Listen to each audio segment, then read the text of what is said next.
Hello dear students, स्वागत है आप सबका हमारे इस खूबसूरत से चैनल पर। आज के इस वीडियो में हमने जो पाठ पढ़ा था हमारे आसपास के पदार्थ matter in our surrounding class 9th का फर्स्ट चैप्टर, हमने उसका क्वेश्चन आंसर भी कर लिया। तो आज के इस सेशन में ऑब्जेक्टिव क्वेश्चंस करने वाले हैं। ये सेशन थोड़ा सा लंबा होगा, मे बी आधे घंटे का। इसमें एग्जाम में आने वाले जितने पॉसिबल ऑब्जेक्टिव क्वेश्चन होंगे वो सब हम आज यहीं पर निपटा लेंगे। तो अगर वीडियो लंबी हो जाती है तो आप इस वीडियो को 1.5 के स्पीड में भी करके देख सकते हैं यूट्यूब पर, थोड़ा सा जल्दी में निपटाएंगे। तो चलिए बिना देरी किए शुरू करते हैं। हमारा पहला प्रश्न जो है उसमें 100 डिग्री सेल्सियस आपको दिया हुआ है और इस टेम्परेचर को केल्विन में मान जानना है। तो इसको जानने के लिए हमने क्या सीखा था, 100 डिग्री सेल्सियस जब दिया हुआ रहे तो उसमें आपको 273.15 केल्विन में बदलने के लिए क्या होता था, जोड़ना होता था। इसको जोड़ देना है। तो इसको जोड़ने पर हमारा कितना आ जाता है, 373.15। तो ऑप्शन क्या हो जाएगा, बी।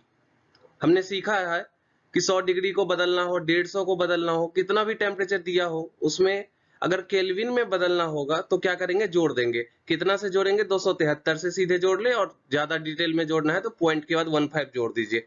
तो यहाँ पर ऑप्शन में हमें 0.15 दिख रहा है तो हमने 0.15 जोड़ दिया। तो हमारा कितना आ गया, 373.15 आंसर आ गया। सेकेंड है, वाष्पन की प्रक्रिया से उत्पन्न होती है, जो इवापोरेशन होता है प्रोसेस, उस टाइम क्या उत्पन्न होती है, ये क्वेश्चन पूछा जा रहा है। आपका ऑप्शन है गर्मी, ठंडक, ताप में वृद्धि या इनमें से कोई नहीं। जब वाष्पन की प्रक्रिया होती है तो क्या होती है, गर्मी होती है, ठंडक होती है या ताप में वृद्धि, या कुछ नहीं होता है। तो इसका आंसर हो जाएगा आपको बी। वाष्पन की प्रक्रिया के दौरान ठंडक उत्पन्न होती है। क्या होती है, ठंडक उत्पन्न होती है। इसके पीछे का कारण है कि वाष्पीकरण के दौरान जो ऊर्जा कम हो जाती है और उस ऊर्जा को पुनः प्राप्त करने के लिए द्रव के जो कण होते हैं वो अपने आसपास से ऊर्जा का अवशोषण कर लेते हैं। जैसे कि आसपास में जितना भी एनवायरनमेंट में एनर्जी होगा उसको लेने लगेंगे और जिससे क्या होगा, शीतलता आ जाती है। आगे चलते हैं। अगर आप पाठ जो पढ़ाया गया था उस वीडियो को देख के आए हैं तो उसमें पूरा डिटेल में सबका कारण बताया गया था। तो आपसे सारा का सारा क्वेश्चन सही सही हो जाएगा। आप इसका आंसर बताएं और जितना आता है मार्क्स वो कमेंट में लिखिए। क्वेश्चन नंबर थर्ड है, किसी ठोस पदार्थ का सीधे वाष्प में परिवर्तन क्या कहलाएगा। वाष्पन, उबलना, सी में है संघनन, डी में है उदरपातन। तो हमने पढ़ा था कि जब ठोस सीधे वाष्प में परिवर्तित हो जाता है, बीच में क्या होता है, जब ठोस सीधे वाष्प में परिवर्तित हो जाता है तो उस प्रोसेस को क्या कहते थे, वाष्पन तो कहते थे नहीं, उबलना भी नहीं कहते थे, संघनन भी नहीं। तो आपका ऑप्शन हो जाएगा डी, इसको हम लोग उदरपातन कहते थे। प्रश्न संख्या 4 है, निम्न में किसका घनत्व सबसे अधिक होता है। ऑप्शन है ठोस, द्रव, गैस और प्लाज्मा। तो हमने पढ़ा था कि ठोस में जो कण होते हैं वो आपस में बहुत, उनका जो पैकिंग होता है एफिशिएंसी बहुत ज्यादा होता है, तो बहुत टाइटली लिंक्ड होते हैं एक दूसरे से। तो इस वजह से क्या होता है, उनका घनत्व सबसे ज्यादा होता है। इसलिए आपका ऑप्शन क्या हो जाएगा, ए के साथ चलते हैं, ए सही हो जाएगा आपका ऑप्शन। क्वेश्चन नंबर 5 है, किसकी स्पिंडीयता सबसे कम होती है। सबसे अधिक नहीं, सबसे कम यहां पर पूछा जा रहा है, किसकी स्पिंडीयता सबसे कम होती है, ठोस की, द्रव्य की, गैस की या प्लाज्मा की। तो आपको पता है कि इसका आंसर हो जाएगा ठोस। ठोस में अभी पढ़ा कि उसका घनत्व तो बहुत ज्यादा होता है तो उसका स्पिंडीयता सबसे कम होगी। प्रश्न संख्या 6 है, निम्न में कौन पदार्थ का गुण नहीं है। नीचे दिए गए हैं 4 ऑप्शन, उनमें से पदार्थों के गुण पहचानने। घनत्व, तो घनत्व पदार्थ का गुण होता है। ठोस में भी अभी हमने पिछले प्रश्न में घनत्व देखा था। स्पिंडीयता, क्वेश्चन नंबर 5 में भी हमने पढ़ा है कि किसकी स्पिंडीयता सबसे कम होती है, तो ये भी पदार्थ का गुण होता है। उसके बाद है सी ऑप्शन, तरंग दैर्घ्य, और उसके बाद है विसरण, डिफ्यूजन जो होता है। तो ये भी विसरण जो हो ये होता है, ये भी होता है, ये भी होता है। तो कौन बच गया, तरंग दैर्घ्य, ये आपका नहीं होगा पदार्थ का गुण। क्वेश्चन नंबर 8 है, पदार्थ की कितनी अवस्थाएं होती हैं, 3, 4, 5 और 6। तो जनरली तो 3 पढ़ रखे हैं, सॉलिड, लिक्विड और गैस। फोर्थ में हमने पढ़ा था प्लाज्मा, और 5वां नंबर में हमने पढ़ा था बोस आइंस्टाइन कंडेंसेट, बीईसी, जो सबसे लास्ट में चैप्टर में दे रखा है। तो टोटल कितने हो गए? 5, 3 नहीं लगाएंगे यहां पर। 9वां प्रश्न है, पदार्थ के कण कैसे होते हैं? ऑप्शन ए है अति सूक्ष्म होते हैं, यानी बहुत छोटे होते हैं। बी में है गतिज ऊर्जा युक्त होते हैं, कि उनमें गतिज ऊर्जा होती है, यानी ये पूछा गया है। और सी में है एक दूसरे को आकर्षित करते हैं पदार्थ के कण। और डी में है इनमें से सभी। तो आपका सबसे सटीक उत्तर होगा इनमें से सभी, क्योंकि पदार्थों में सारे के सारे गुण जो दिए गए हैं वो होते हैं। चलिए आगे चलते हैं। प्रश्न संख्या 10 है, वह प्रक्रिया जिसमें इत्र की गंध वायु में चारों ओर फैल जाती है क्या कहलाती है? देखिए, वायु में अगर गंध फैल रहा है, या वो इत्र की हो या अगरबत्ती की हो या किसी की भी हो, खाना जो बन रहा है आपके किचन में वो आपके नाक तक पहुंच जा रहा है, तो इस प्रक्रिया को हम लोग जो है वो विसरण कहते हैं, डिफ्यूजन कहते हैं। तो अगर क्वेश्चन में दे दिया जाए कि इत्र की गंध फैल रही है वायु में, या अगरबत्ती का गंध फैल रहा है, या किचन में जो खाना बन रहा है उसका सुगंध आ रहा है, तो उस सब प्रक्रिया जो होगा उसके पीछे का कारण क्या होगा? विसरण होगा, डिफ्यूजन होगा। तो ऑप्शन नंबर बी आपका सही हो जाएगा। प्रश्न संख्या 11 है, वह ताप जिस पर ठोस द्रव्य में परिवर्तित होता है। ध्यान से देखना है कि जिस पर ठोस, सॉलिड जो है वो लिक्विड में बदल जाता है, वो टेम्परेचर क्या कहलाता है? आपका ऑप्शन है द्रवनांक, क्वथनांक, क्रांतिक ताप या क्रांतिक बिंदु। तो किस में बदल रहा है? क्वेश्चन में ध्यान से देखिए, ठोस जो है वो द्रव्य में बदल रहा है, तो इसको हम लोग कहेंगे द्रवनांक। आपका ऑप्शन ए सही होगा। आगे चलते हैं। चैप्टर पढ़ते वक्त एक एक का रीजन हमने उस टाइम डिटेल में देखा था, तो अभी आसानी से आपसे सब क्वेश्चन हो रहा होगा। प्रश्न संख्या 12 क्या है? गैस का द्रव्य में परिवर्तन कहलाता है। क्या कहलाता है गैस का द्रव्य में परिवर्तन? ऑप्शन है गैसीकरण, उदरपातन, संघनन या जमना।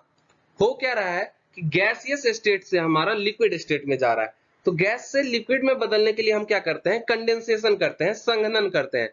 तो आपका आंसर क्या हो जाएगा? सी नंबर।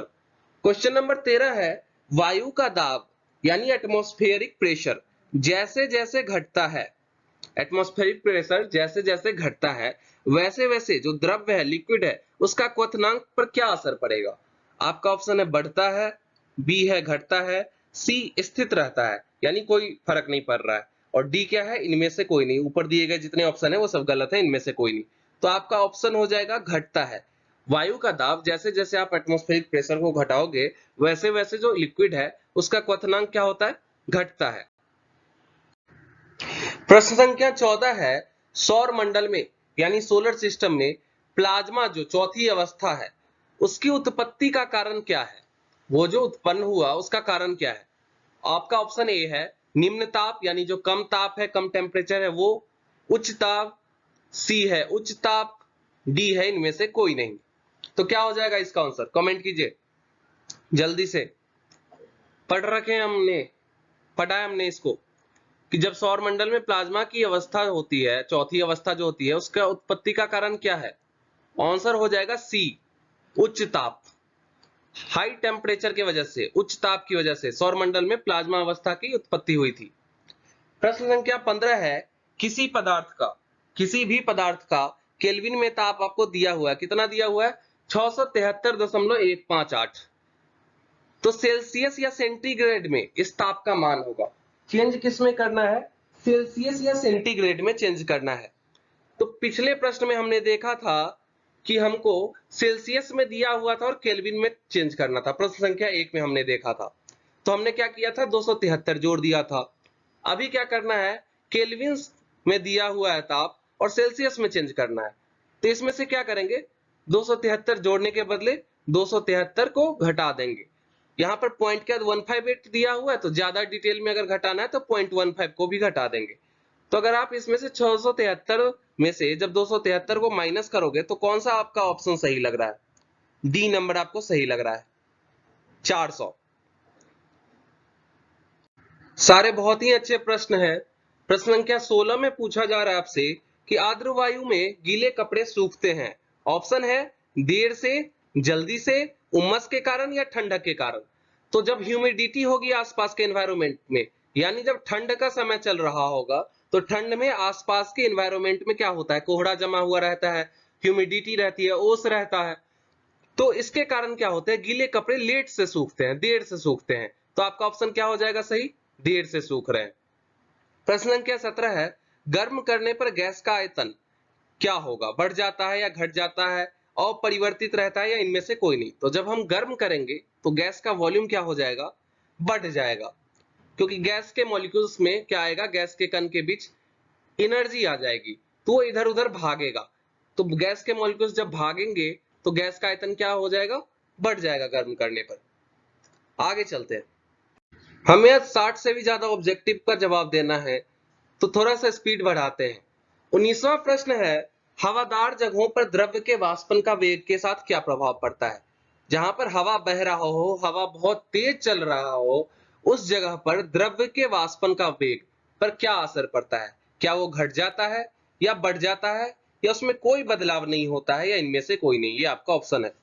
तो क्या होगा आंसर, बढ़ जाएगा। हमने पढ़ा था कि हवादार जगह जब होगा तो वहां पर जो गैस, जो वाष्पीकरण जिसका हुआ है, मान लीजिए ये बर्तन है और बर्तन में से वाष्प बन रहा है, वाष्प जो बन रहा होगा वो वाष्प के कण यहाँ पर ऐसे इकट्ठा हो जाएंगे। तो जब हवा तेज चल रही होगी इस डायरेक्शन में, तो हवा के बहाव के साथ ये जो वाष्प होंगे ये भी आगे की तरफ चला जाएगा, तो यहाँ पर फिर से रिक्त स्थान बच जाएगा। तो रिक्त स्थान जब बच जाएगा तो फिर से वाष्प बनेगा, तो इस वजह से जो है वाष्पीकरण जो है वो बढ़ जाता है। आगे चलते हैं, 20वां नंबर में, तापमान बढ़ाने पर कोई ठोस पदार्थ पर क्या प्रभाव पड़ता है। जब तापमान बढ़ाते हैं तो कोई ठोस पदार्थ क्या होता है, द्रव्य में परिवर्तित हो सकता है, बिल्कुल हो सकता है, हमने पढ़ा था। या बिना द्रव्य में बदले सीधे गैसीय अवस्था में जा सकता है, इसी को तो ऊर्ध्वपातन कहते हैं। ये भी हो सकता है। अपरिवर्तित रह सकता है, ये भी हो सकता है। तो इसका ऑप्शन क्या होगा, उपर्युक्त सही। सी नंबर इसलिए हो सकता है, अपरिवर्तित रह सकता है, क्योंकि मान लीजिए कि हमने तापमान बढ़ाया और जो ठोस पदार्थ है उसका मेल्टिंग पॉइंट बहुत ज्यादा था, मतलब जितना हमने टेम्परेचर दिया उस पर उसका कुछ नहीं होना है। मान लीजिए ठोस पदार्थ लोहा था, तो लोहा को गलने के लिए बहुत ज्यादा तापमान की आवश्यकता होती है। तो उस कंडीशन में हो सकता है कि वो गले नहीं, तो अपरिवर्तित रह सकता है। तो उपर्युक्त सभी जो है वो सही होंगे। प्रश्न संख्या 21 है, निम्नलिखित में कौन पदार्थ है। नीचे दिए गए जो ऑप्शन है उसमें पदार्थ कौन है, गंध, ठंडा, प्रेम या ठंडा पानी।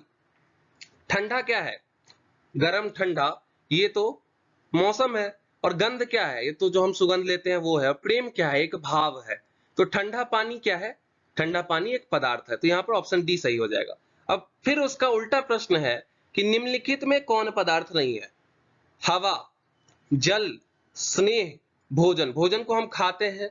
पदार्थ क्या होता है, जो कुछ जगह को ऑक्युपाई करे, जो कोई जगह छेके। तो भोजन को जब थाली में परोसते हैं तो वो पूरा थाली को छेकता है, तो ये पदार्थ है। हवा भी स्पेस को ऑक्युपाई करता है, ये भी पदार्थ है। जल भी गिलास में भरते हैं तो वो भी गिलास को भर देता है, जगह छेक लेता है, तो ये भी एक पदार्थ है। स्नेह क्या है, स्नेह एक भाव है, जो हमारे मन का स्नेह प्रेम है, ये एक भाव है, तो ये एक पदार्थ नहीं हो सकता है। तो ऑप्शन नंबर सी आपका सही होगा। प्रश्न संख्या 23 है यहाँ पर कि किस अवस्था में अणुओं की कर्जा नहीं होगी, यहाँ पर ऊर्जा हो रही है, यहाँ पर मिस प्रिंट है, क्या होगी, अणुओं की ऊर्जा। अणुओं की ऊर्जा यानी एनर्जी अधिकतम होगी, ठोस में, द्रव्य में, गैस में, या इनमें से कोई नहीं। तो ये तो बार बार डिस्कस किया है हमने, पढ़ते वक्त भी, क्वेश्चन आंसर का वीडियो डाला था उस वक्त भी, कि गैस में ऊर्जा सबसे अधिकतम होगी, तो गैस होगा इसका सही आंसर। 24 नंबर जस्ट अपोजिट इसका पूछ रहा है कि किस अवस्था में अणुओं की ऊर्जा सबसे कम होती है। अणुओं की ऊर्जा सबसे कम होती है, ये लिखा हुआ है यहाँ पर। ठोस में, द्रव्य में, गैस में, ये सब ऑप्शन सेम है, तो इस बार हो जाएगा ठोस में। ठोस में जो होती है अणुओं की ऊर्जा सबसे अधिक होती है, हमने ये पढ़ रखा है। देखते हैं जल्दी जल्दी प्रश्न संख्या 25 को। निम्नलिखित में द्रव्य यानी लिक्विड में कौन अनिश्चित है। अनिश्चित पूछ रहा है, निश्चित नहीं। ऑप्शन है घनत्व, आकार, आयतन और द्रव्यमान। जल्दी से 25 का आंसर बताएं। इसका आंसर होगा बी। क्यों, लिक्विड जो होता है, मान लीजिए उसको हमने ग्लास में रखा तो ग्लास का शेप ले लेगा। इस गिलास में अगर भर दिए पानी को तो पानी का आकार जो है वो गिलास के बराबर हो जाएगा। और अगर इसी को हम किसी पतीले में रख दिए जिसका शेप यानी आकार इस तरह का है, तो इसमें जो पानी भरेंगे उसका भी आकार ऐसा ही हो जाएगा। ये बात तो आप सबको पता है। तो आकार जो है द्रव का, लिक्विड का, अनिश्चित होता है। आगे प्रश्न है, शुष्क बर्फ क्या है? ड्राई आइस के बारे में पूछा है। तो हम लोग जानते हैं कि ठोस कार्बन डाइऑक्साइड को हम लोग क्या कहते हैं? ड्राई आइस कहते हैं। आगे चलते हैं। क्वेश्चन नंबर 27 में है, बर्फ का एक टुकड़ा जल की सतह पर तैरता रहता है। जब आप बर्फ को पानी पर डालोगे तो जल की सतह पर वो तैरने लगेगा, डूबेगा नहीं। क्यों ऐसा होता है? क्योंकि यह जल से भारी होता है। ये बिल्कुल गलत ऑप्शन है। अगर जल से भारी होगा तो जल में डूब जाएगा ना। ऑप्शन नंबर बी है, बर्फ और जल का घनत्व तो समान होता है। ये भी गलत है। सी है, बर्फ जल से हल्की है। बर्फ जो होती है वो जल से हल्की होती है, इसीलिए तैरता है। तो यही आपका सही उत्तर होगा। हल्की होती है इसलिए वो डूबता नहीं है और सतह पर तैरते रहता है। क्वेश्चन नंबर 28 है, निम्नलिखित में कौन तरल पदार्थ नहीं है? ये पूछा गया है। जल, पारा, हवा या लोहा? तो लोहा हम लोग जानते हैं कि सॉलिड होता है, ठोस होता है। लोहा क्या होता है? ठोस होता है, तरल पदार्थ नहीं है। तो आपका ऑप्शन डी जो हो जाएगा वो सही होगा यहाँ पर, लोहा। प्रश्न संख्या 29 है, एक गिलास पानी में 2 चम्मच चीनी मिलाए हैं, 2 चम्मच चीनी मिलाए हैं, उसके बाद भी जल के स्तर में कोई परिवर्तन नहीं हुआ, क्योंकि चीनी के कण। ये एक्सपेरिमेंट या क्रियाकलाप आपके बुक में दिया हुआ था, शायद सबसे पहला ही क्रियाकलाप है ये, और हमने वहां पर पढ़ा भी था। होता क्या था कि जल के कणों के बीच रिक्त स्थान होते थे, और उन्हीं रिक्त स्थानों के बीच में क्या होते थे? ये चीनी के कण व्यवस्थित हो जाते थे, जाकर के बैठ जाते थे। लेकिन होना क्या चाहिए था कि जल में हम जब भी बाहर से कुछ सामान डालते हैं तो जल के स्तर में बदलाव होना चाहिए था, लेकिन ऐसा नहीं होता था। उसका कारण यही था कि जल के कणों के बीच चीनी के कण जाके व्यवस्थित हो जाते थे। तो आपका ऑप्शन बी सही होगा। प्रश्न संख्या 30 है, निम्न में से किसमें अंतराण्विक स्थान सर्वाधिक है? स्थान पूछ रहा है, बल नहीं। अंतराण्विक स्थान सबसे ज्यादा है। जल में, हवा में, मिट्टी में या आग में? तो हमने पढ़ा है और देखा भी है कि अगर ये कंटेनर है तो गैस की बात करें तो गैस का एक मॉलिक्यूल का या एक कण जो है वो इस साइड होगा, एक यहाँ रहता है, एक यहाँ होगा, एक यहाँ होगा, ऐसे ऐसे करके दूर दूर रहता है। जब दूर दूर रहेगा तो दूर दूर रहने का क्या मतलब कि इसके बीच में अंतराण्विक स्थान सबसे ज्यादा होगा। तो हवा क्या है? हवा एक गैस है। तो गैस होने के कारण क्या होगा? आपका ऑप्शन बी हो जाएगा। हवा क्या है? एक गैस है। तो गैस होने के कारण हवा होगा इसका उत्तर। बिल्कुल आसान आसान सा प्रश्न है। प्रश्न संख्या 31 में देखिए आपसे पूछ रहा है सीधे सीधे डिफिनीशन कि दाब के प्रभाव से पदार्थ का आयतन कम हो रहा है, तो इस क्रिया को क्या कहते हैं? हमने पढ़ा था कि जब दाब के प्रभाव से, जब हम प्रेशर अप्लाई करते हैं उसके इफेक्ट से, उसके प्रभाव से पदार्थ का आयतन कम होने लगे तो उस क्रिया को हम लोग स्पिंडीयता कहते हैं। आपका ऑप्शन ए सही हो जाएगा। प्रश्न संख्या 32 में है, जिस तापक्रम पर द्रव के वाष्प का दाब वायुमंडलीय दाब के बराबर हो जाए, यानी एटमॉस्फेरिक प्रेशर के बराबर हो जाए, तो उस द्रव्य का क्या कहते हैं? ऑप्शन है हिमांक, क्वथनांक, गलनांक या वाष्पांक। तो इसको हम लोग क्या कहते हैं? क्वथनांक। आपका ऑप्शन बी सही हो जाएगा। उस तापक्रम पर जब द्रव्य के वाष्प का दाब वायुमंडलीय दाब के बराबर हो जाता है, तब जाकर के वो जो द्रव्य होता है, जो लिक्विड होता है, वो बॉयल करने लगता है, उबलने लगता है। तो उसे उसका क्या कहते हैं? क्वथनांक कहते हैं। आगे चलते हैं। प्रश्न संख्या 33 देखिए, बिल्कुल प्रश्न संख्या 1 में जो हमने पढ़ा था उसके जैसा है। क्या पूछ रहा है कि 0 डिग्री सेल्सियस का मान केल्विन में बदलना है। किसको बदलना है? देख लीजिए, डिग्री सेल्सियस को किस में बदलना है? केल्विन में बदलना है। केल्विन में बदलने के लिए क्या करते हैं? 273 जोड़ते हैं। 273 जोड़ते हैं किस में? दिए गए तापमान में। तो दिया हुआ तापमान क्या है? 0 डिग्री सेल्सियस। 0 डिग्री सेल्सियस में 273 केल्विन जोड़ेंगे तो क्या आएगा हमारा? 273 केल्विन ही आएगा। ऑप्शन क्या होगा? 273 केल्विन, बी सही है। 34 में पूछा जा रहा है, निम्न में कौन ठोस नहीं है, यानी which of the following is not solid, कौन सॉलिड नहीं है? आपका ऑप्शन है मोम। मोम जो होता है कैंडल जिससे बनता है मोमबत्ती, क्या मोम ठोस नहीं है? बिल्कुल ठोस है। गंधक, ये भी ठोस है। मैग्नीशियम, ये भी ठोस है। पारा, पारा जो थर्मामीटर में यूज किया जाता है, जब आप थर्मामीटर फूट जाएगा कभी तो उसमें से एक पारा निकलेगा, मरकरी निकलेगा, तो उसमें देखोगे कि वो लिक्विड होता है। कैसा होता है? द्रव्य होता है, वो लिक्विड होता है। तो वो क्या है? ठोस नहीं है, इसलिए आंसर क्या हो जाएगा? डी, पारा। आगे चलते हैं। क्वेश्चन नंबर 35 पूछ रहा है कि हमारे आसपास, ध्यान दीजिएगा क्या है, हमारे आसपास का पूछ रहा है, उपस्थित पदार्थ जितने भी हैं वो कितनी अवस्थाओं में होती है? 1, 2, 3 या 4? तो इसका आंसर हो जाएगा 3। अब आप बोलोगे कि पीछे तो हमने पदार्थ के 5 अवस्था के बारे में चर्चा किया था कि चौथा पांचवा है, चौथा प्लाज्मा है, उसके बाद बोस आइंस्टाइन जो कंडेंसेट था वो है, लेकिन यहाँ पर आप तो 3 आंसर बता रहे हो, तो बिल्कुल यहाँ पर 3 ही होगा। रीजन, क्योंकि क्वेश्चन में पूछा गया कि हमारे आसपास उपस्थित पदार्थ, हमारे आसपास में जितने पदार्थ है वो कितनी अवस्था में है। तो हम प्रॉपर देखते हैं कि या तो वो ठोस होगा, या तो लिक्विड होगा, या तो गैस होगा। हमने प्लाज्मा की चर्चा की है, लेकिन वो हमारे आसपास तो नहीं है, इसीलिए 3 अवस्था होगा इसका सही उत्तर। 36 नंबर में पूछा गया है कि 470 डिग्री केल्विन का मान सेल्सियस में क्या होगा? क्या पूछ रहा है? 470 डिग्री का मान सेल्सियस में।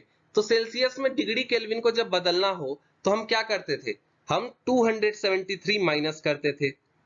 याद आया? पीछे भी कर रखा है। 273 दिए गए तापमान में से कितना है? 470 दे रखा है। 470 में से जब 273 घटाएंगे कितना आ जाएगा? 197 आ जाएगा। सी नंबर आपका सही होगा। प्रश्न संख्या 37 में आपसे पूछ रहा है, किसी ठोस के इकाई द्रव्यमान को, किसको? इकाई द्रव्यमान को द्रव अवस्था में बदलने में बिना ताप बदले जितनी उष्मा लगती है वह उस ठोस का क्या कहलाता है? अब ऑप्शन है द्रवन उष्मा, वाष्पन उष्मा, वाष्पीकरण, या इनमें से कोई नहीं। तो वाष्पीकरण तो होगा नहीं, वाष्पीकरण प्रोसेस आप लोगों को मालूम है। अब बच गया आपका 3 ऑप्शन। अब पूछ रहा है किसी ठोस के इकाई द्रव्यमान को किसमें बदलना है? द्रव अवस्था में बदलना है। तो जब द्रव अवस्था में बदलना होगा तो उस उष्मा को हम लोग कहते हैं द्रवन उष्मा। नाम से भी क्लियर हो रहा है, द्रव और द्रव्य दोनों में ही है। तो द्रव अवस्था में बदलना है तो वैसे उष्मा को हम कहेंगे यहाँ पर द्रवन उष्मा। आगे चलते हैं। 38 नंबर में पूछा जा रहा है, निम्न में कौन पदार्थ सामान्य अवस्था नहीं है? ऑप्शन है ठोस, द्रव्य, गैस या प्लाज्मा। तो ऑप्शन आप बेधड़क लगाइएगा, प्लाज्मा। हमने पीछे भी एक प्रश्न किया था जो कि हमारे आसपास नहीं पाया जाता है। तो 3 स्टेट तो हम देख लेते हैं, कौन कौन सा? ठोस को, द्रव्य भी देखते हैं हमारे आसपास में, पानी हो गया वो द्रव्य है, गैस भी देख लेते हैं, हवा जो हमारे आसपास जिस हवा में हम सांस लेते हैं वो भी एक गैस है, लेकिन प्लाज्मा हम नहीं देख रहे हैं। तो निम्न में कौन पदार्थ सामान्य अवस्था नहीं है? प्लाज्मा जो चौथी अवस्था है जो वैज्ञानिकों ने ढूंढा है वो सामान्य अवस्था नहीं है। अवस्था तो है लेकिन हमारे आसपास सामान्य अवस्था में ये नहीं पाया जाता। प्रश्न संख्या 39 है, पदार्थों के विसरण की दर के लिए, विसरण मतलब डिफ्यूजन, इसके लिए कौन सा क्रम सही है? यानी अरेंज करना है आपको ऑर्डर की किस में सबसे ज्यादा होता है फिर किस में कम होता है। तो इसमें ऑर्डर देखिए, ठोस, द्रव, गैस, यानी गैस में सबसे ज्यादा विसरण होता है, फिर द्रव्य में, फिर ठोस में। आपका पहला जो आंसर है वही सही हो जाएगा, ऑप्शन ए आपका सही होगा। क्योंकि गैस में देखिए हवा में सुगंध जो है अगरबत्ती की हो या आप जब परफ्यूम या सेंट लगाते हैं उसका हो, जल्दी फैलता है। तो विसरण की प्रक्रिया गैस में सबसे ज्यादा होती है, फिर द्रव्य में होती है, उसके बाद ठोस में होती है। आगे चलते हैं। वाष्पीकरण की क्रिया द्रव्य में किस भाग में होती है? जो इवापोरेशन होता है वो द्रव्य में किस भाग में होती है? सतह पर होती है, संपूर्ण द्रव्य में होती है, निचले भाग में होगी, या किसी भी भाग में होगी?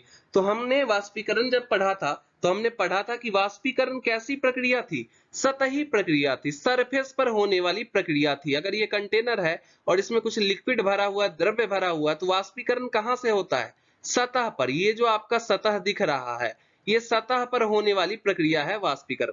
तो आंसर ए हो जाएगा इसका, ऑप्शन नंबर ए सही उत्तर होगा। प्रश्न संख्या 41 है, पदार्थ का अवस्था परिवर्तन कैसे होता है? तापक्रम में परिवर्तन से, बिल्कुल इससे भी होता है। जब टेम्परेचर बढ़ाते घटाते हैं तो उससे क्या होता है? स्टेट चेंज हो जाता है, अवस्था परिवर्तन होता है, हमने पढ़ा था। दाब में परिवर्तन से, ये दाच नहीं होगा, यहाँ पर दाब होगा। दाब में परिवर्तन से, इससे भी होगा।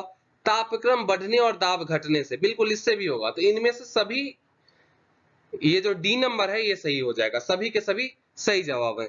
42 नंबर में पूछ रहा है गर्म करने पर पदार्थ के ठोस अवस्था से सीधे गैसीय अवस्था में चले जाने की क्रिया क्या कहलाती है? वापस से आंसर उदरपातन होगा। ये हमने पढ़ रखा है कि सीधे अगर ठोस से गैसीय अवस्था में बदल जाए तो उसको क्या कहेंगे? उदरपातन। आगे चलते हैं। प्रश्न संख्या 43 है वाष्पीकरण की गुप्त उष्मा क्या है? हमने देखा था कि वाष्पीकरण में जो वेपर होता है उसके पास कुछ एडिशनल टेम्परेचर आ जाता है, कुछ एक्स्ट्रा उष्मा आ जाता है, जिसके कारण वो ज्यादा इफेक्ट करता है, ज्यादा असर करता है हमारे हाथ पर। अगर बोला कि किसका जलने का ज्यादा असर होगा, किसी पानी का, गर्म पानी का या वाष्प का, तो इसी वजह से वाष्प का ज्यादा जलने का असर होता है क्योंकि उसके पास गुप्त उष्मा होती है। तो वाष्पीकरण में जो गुप्त उष्मा होती है वो क्या होती है? तो आपका ऑप्शन है वाष्पीकरण में मुक्त उष्मा। ये तो बिल्कुल अजीब सा ऑप्शन है, ये नहीं होगा। वाष्पीकरण में शोषित उष्मा, ये भी नहीं होगा। क्वथनांक पर किसी द्रव्य के वाष्पित होने में आवेशित उष्मा, बिल्कुल आपका ऑप्शन क्या हो जाएगा? सी। आगे पूछा गया है वायुमंडल में उपस्थित गैसों में वाष्प कौन है? वेपर कौन है वो पूछा जा रहा है। N2, O2, CO2 या H2O? तो आपका ऑप्शन हो जाएगा H2O। यही वेपर है, यही वाष्प है। प्रश्न संख्या 45 है प्लाज्मा क्या है? प्लाज्मा क्या है? तो प्लाज्मा पदार्थ की चौथी अवस्था है। हमने बार बार अभी चर्चा किया है कि पदार्थ की चौथी अवस्था का नाम क्या है? प्लाज्मा है। 46वां है हाइड्रोजन सल्फाइड गैस की गंध दूर से ही महसूस होती है, ऐसा किस प्रक्रिया के द्वारा होता है? तो इसका हो जाएगा ऑप्शन नंबर ए विसरण। हमने बोला चाहे वो कुछ भी हो, गैस की गंध, किसी भी गैस की गंध दूर से ही आपको महसूस हो जाए, चाहे वो सेंट की हो, परफ्यूम की हो, किचन में बन रहा खाना का हो या हाइड्रोजन सल्फाइड गैस की गंध हो, इस सब के पीछे कौन सा प्रक्रिया जिम्मेदार होता है? विसरण। इसको इंग्लिश में क्या कहते हैं? डिफ्यूजन। चलिए आगे चलते हैं। पूछा जा रहा है निम्न में से कौन सही नहीं है? मतलब नीचे जो ऑप्शन दिया गया है उसमें से गलत बताना है आपको। सही नहीं है, ध्यान से पढ़िए, ऐसे अंडरलाइन कर लीजिएगा एग्जाम में और फिर देखिएगा कि कौन सही नहीं है पूछ रहा है, मतलब गलत पूछ रहा है।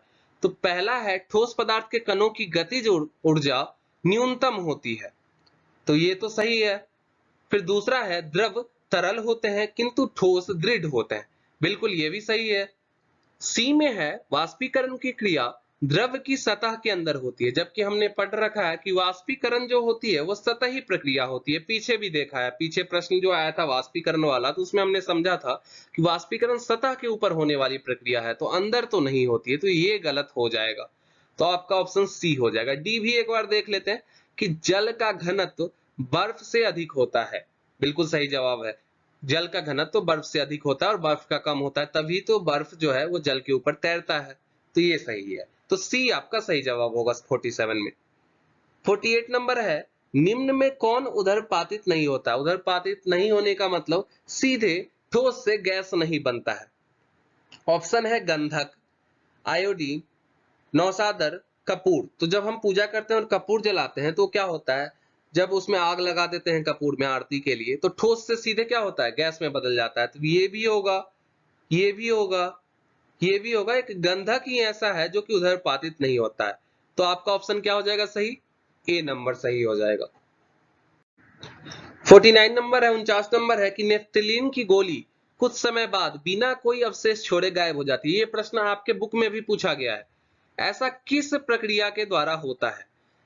नेफ्थलीन हो, सैनिटाइजर हो, ये कुछ समय के बाद क्या करते हैं, अब बिना कोई अवशेष छोड़े ही गायब हो जाते हैं। अभी कोविड का टाइम गया, आपने सैनिटाइजर जब हाथ पे लगाया होगा तो थोड़े टाइम के बाद क्या होते हैं, हवा में गायब हो जाते हैं। तो ये किस प्रक्रिया के द्वारा होता है? आपका ऑप्शन ए है श्रावण, दूसरा है द्रवन, फिर है उदरपातन, फिर है संघनन। तो आपका ऑप्शन क्या हो जाएगा? उदरपातन। सीधे गायब हो जाते हैं, तो इस किस वजह से होता है? उदरपातन की वजह से। 50 नंबर में पूछा गया है कि खाना बनाने वाली गैस की गंध किस यौगिक की उपस्थिति में कारण होती है? इथाइल मरकैप्टेन, मिथाइल आइसोसाइनाइड, ब्यूटेन या आइसोपेंटेन? तो याद कर लीजिए, इसका आंसर होगा इथाइल मरकैप्टेन। जो खाना बनाने वाली गैस होती है उसकी गंध किस यौगिक की उपस्थिति में कारक होती है? तो इथाइल मरकैप्टेन की। ये क्वेश्चन रिपीट हो गया यहाँ पर कि वाष्पीकरण की क्रिया से, ये तो हमने पढ़ रखा है कि वाष्पीकरण की क्रिया से क्या होती है? ठंडक पैदा हो जाती है। तो ऑप्शन नंबर कौन हो जाएगा सही? ए हो जाएगा सही। 52 नंबर में है सही कथन को चुनना है, जो सही है उसको चुनना है। द्रव को गैसों की अपेक्षा आसानी से स्पिंडित किया जाता है, ये सही नहीं है। आगे है गैसों का विसरण नहीं होता किंतु द्रवों का विसरण होता है। गैस में ही तो सबसे ज्यादा विसरण होता है, लेकिन यह क्वेश्चन में क्या लिख दिया कि गैसों का विसरण नहीं होता है, तो ये तो बिल्कुल ही गलत हो जाएगा। आगे है सी नंबर में ठोस पदार्थों की आकृति और उसके आयतन निश्चित होते हैं। जो ठोस पदार्थ होते हैं उसका शेप और वॉल्यूम जो है वो फिक्स्ड होता है, बिल्कुल सही है। सी नंबर आपका सही जवाब हो जाएगा। 53 नंबर में पूछा जा रहा है कि प्लाज्मा पदार्थ की कौन सी अवस्था है। बार बार हमने डिस्कस किया कि प्लाज्मा जो खोजा गया है वैज्ञानिकों के द्वारा वो पदार्थ की चौथी अवस्था है, तो ऑप्शन नंबर डी आपकी सही हो जाएगी, चतुर्थ। 54 नंबर में पूछा जा रहा है सिलेंडर में भरा हुआ द्रवित पेट्रोलियम गैस क्या है। तो इसके नाम में क्या आ रहा है, गैस। तो आप लोगों को क्या लगेगा कि ये गैस है, लेकिन ये गलत हो जाएगा। एलपीजी का फुल फॉर्म होता है liquid petroleum gas. Liquid P से होता है पेट्रोलियम और जी से होता है गैस, तो इसमें भी गैस आ रहा है, लेकिन ये गैस नहीं है, ये क्या है, एक द्रव्य है। तो सिलेंडर में भरा हुआ जो द्रवित पेट्रोलियम गैस है, नाम से तो गैस है लेकिन ये क्या है, एक द्रव्य है, ध्यान रखिएगा। 55 नंबर में पूछा जा रहा है निम्नलिखित में से कौन कपड़ा गर्मियों के समय में अधिक आरामदेह होता है। तो सब लोग कहते हैं कि सूती का कपड़ा जो है वो गर्मी के समय में ज्यादा आरामदेह होता है। ये क्वेश्चन जो है वो आपके बुक में भी पूछा गया है, ऑब्जेक्टिव में नहीं सब्जेक्टिव में पूछा गया है। तो सूती कपड़ा जो है वो ज्यादा आरामदेह होता है, ये सबको पता है। 56 नंबर में पूछा जा रहा है किसी द्रव्य पदार्थ का वाष्पीकरण तेज करने के लिए उसे निम्न में से किस में रखेंगे। हमें वाष्पीकरण प्रक्रिया जो है उसको बढ़ाना है, तो कहां रखेंगे ये पूछ रहा है। बोतल में, गिलास में, थाली में या फ्रिज में। अब ऑप्शन देख के कंफ्यूज मत होइए, प्रक्रिया पूछा जा रहा है वाष्पीकरण, और वाष्पीकरण कैसा प्रक्रिया है, जो सतह पर होती है। हमने पढ़ा है कि वाष्पीकरण सतह पर होती है। तो बोतल में अगर रखेंगे तो सतह कैसा हो जाएगा, देख लीजिए, ऐसा हो जाएगा। बोतल का ढक्कन अगर खोल करके रख दे तो कैसा होगा, बिल्कुल इतना छोटा सा एरिया मिलेगा, इतना छोटा सतह मिलेगा, तो वाष्पीकरण तेज नहीं होगा। गिलास में थोड़ा सा ज्यादा एरिया होगा, ऐसा। थाली में सबसे ज्यादा होगा, थाली कैसा होता है, थाली इतना चौड़ा होगा। देखिए, तो थाली में जब हम रखेंगे किसी भी द्रव्य पदार्थ को तो उसका सतह जो होगा वो ज्यादा बढ़ गया। जब सतह बढ़ेगा तो वाष्पीकरण का प्रक्रिया क्या हो जाएगा, बढ़ जाएगा, तेज हो जाएगा। 57 नंबर में है गैस से द्रव अवस्था में परिवर्तित होने की क्रिया है। गैस से किस में बदल रहा है, द्रव्य में बदल रहा है, तो इसको क्या कहेंगे, संघनन कहते हैं। ऑप्शन नंबर ए सही है, गैस से द्रव्य में बदलना संघनन कहलाता है। 58 नंबर में पूछा जा रहा है भोजन की गंध किस क्रिया द्वारा महसूस होती है। तो इसका आंसर हमने बार बार बोल दिया कि अगर कोई भी गंध आपको महसूस हो रही है, भोजन की हो, दूर बैठे बैठे अगर आपको कमरे में अगरबत्ती की हो या परफ्यूम की हो, तो क्या होगा, विसरण होगा। तो आप आंख बंद करके विसरण में लगाइए, बी आपका सही उत्तर होगा, विसरण। 59 नंबर में है बर्तन के प्रति इकाई क्षेत्र पर गैस के कणों द्वारा आरोपित बल को क्या कहते हैं। हमने पढ़ रखा है कि गैस के कण जिस कंटेनर में रखते हैं, जिस बर्तन में रखते हैं, उसके दीवार पर जो है वो क्या करते हैं, फोर्स लगाते हैं, कुछ बल लगाते हैं। ऐसे वो इधर उधर भागते रहते हैं और भागते भागते जब टकराते हैं तो बल लगाते हैं दीवार के कणों पर। तो ये जो आरोपित बल है, ये जो आरोपित बल जो लग रहा है उसको क्या कहते हैं, उसको हम लोग कहते हैं गैस का दाब। इसी बल के कारण गैस का दाब बनता है, तो इसको हम क्या कहेंगे, गैस का दाब। 60 नंबर में है सही कथन को चुनना है हमें। ऑप्शन नंबर ए है पदार्थ पंच तत्वों से बना है। बी है पदार्थ के कणों के बीच कोई रिक्त स्थान नहीं होता। ये तो पदार्थ का जब हमने नेचर पढ़ा था, प्रॉपर्टी पढ़ा था, तो उस वक्त हमने पढ़ा था कि पदार्थ के कणों के बीच रिक्त स्थान होता है, तो ये गलत हो जाएगा, ये भी गलत हो जाएगा। सी है पदार्थ कणों से बना है, ये सही है। पदार्थ कैसे बना है, कणों से मिलकर बना है। और डी में है पदार्थ के कणों के बीच कोई विकर्षण या आकर्षण नहीं होता है, तो ये गलत हो जाएगा। तो सी नंबर सबसे ज्यादा सही है, तो सही कथन आपका क्या हो जाएगा, सी।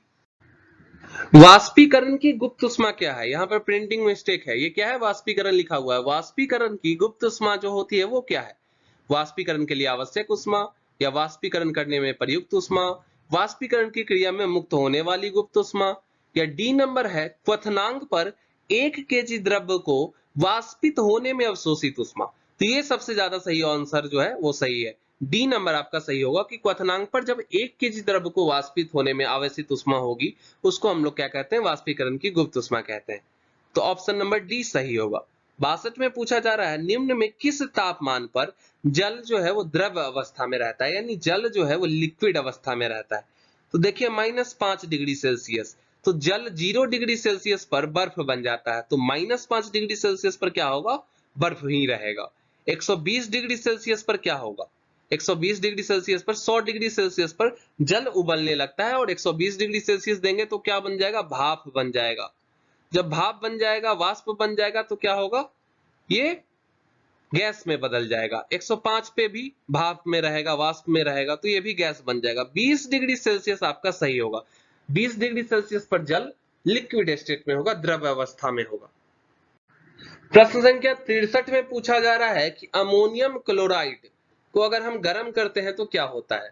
तो आप जानिएगा, तो अमोनियम क्लोराइड को अगर हम किसी बर्तन में रख करके और बंसन फ्लेम से अगर गर्म करेंगे, नीचे से किसी फ्लेम पर रख के, तो अमोनियम क्लोराइड क्या करता है, सीधे गैस में बदल जाता है। तो इस प्रोसेस को हम कहते हैं, जब ठोस सीधे गैस में बदल जाए तो हम लोग जानते हैं उसे उदरपातन कहते हैं। तो ऑप्शन नंबर सी सही जवाब हो जाएगा, उदरपातन। क्वेश्चन नंबर 64, उसमें क्या कहा जा रहा है, पदार्थ के कणों के बीच जो उपस्थित आकर्षण बल होता है उसको क्या कहते हैं। तो आप लोग जानते हैं उसको अंतराण्विक बल कहते हैं। बी जो है वो राइट आंसर है। हमारा आज का आखिरी प्रश्न है, क्योंकि वीडियो ज्यादा लंबा हो जा रहा है। 65वां प्रश्न है, बर्फ जल के ऊपर तैरता है क्योंकि, इसलिए तैरता है क्योंकि बर्फ जो होता है वो जल से हल्का होता है, हमने पढ़ा हुआ है। तो बर्फ के घनत्व जल के घनत्व से कम होता है, ये आपका सही हो जाएगा कि बर्फ का जो डेंसिटी होता है जल के डेंसिटी से कम होता है, घनत्व से कम होता है, इस वजह से बर्फ क्या करता है, जल पर तैरता है। ये आपका सही जवाब हो जाएगा। इसके साथ आपका आज का सेशन खत्म होता है। आपके सारे प्रश्न आसान आसान थे, मैंने समझाने की कोशिश की। अगर फिर भी कोई प्रश्न समझ में नहीं आया तो आप कमेंट में पूछे, वहां पर उत्तर आपको मिल जाएगा। और कमेंट में ये बताएं कि आपके कितने मार्क्स हुए और कितने सही हुए। तो चलिए आगे इसी तरह के वीडियो के साथ फिर मिलेंगे। अगर आपको ये वीडियो थोड़ा सा भी हेल्प किया हो तो आप इसको लाइक कर दें, चैनल को सब्सक्राइब कीजिए और अपने दोस्तों में शेयर करना ना भूलें, ताकि वो भी इस चीज का फायदा उठा सके, इस वीडियो का फायदा उठा सके। तब तक के लिए जय हिंद, जय भारत।